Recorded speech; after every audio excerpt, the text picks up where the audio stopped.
ખબર ગુજરાતમાં ગીર સોમનાથથી સમાચાર મળ્યા છે કે જિલ્લાના વેરાવળમાંથી હત્યાનો બનાવ સામે આવ્યો છે, જેમાં પરમ દિવસે વહેલી સવારે પૂનાભાઈ બાબુભાઈ સોલંકીની નિર્મમ હત્યાના મામલે પોલીસે ઝડપી કાર્યવાહી કરતા 4 આરોપીઓને ધરપકડ કરી છે, જ્યારે હજુ 2 આરોપી ફરાર હોવાનું જાણવા મળી રહ્યું છે।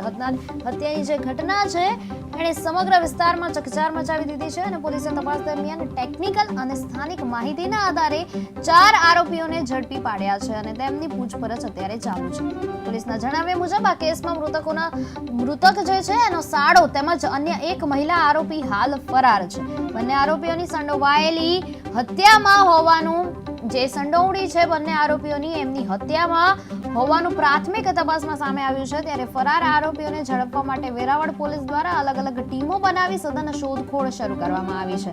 સંભવિત ઠેકાણાઓ પર દરોડા પાડવામાં આવી રહ્યા છે તેમજ આરોપીઓના મોબાઈલ અને સંપર્કોના આધારે પણ તપાસ આગળ વધારવામાં આવી રહી છે। પોલીસે ટૂંક સમયમાં ફરાર આરોપીઓને ઝડપી લેવા આશા વ્યક્ત કરી છે।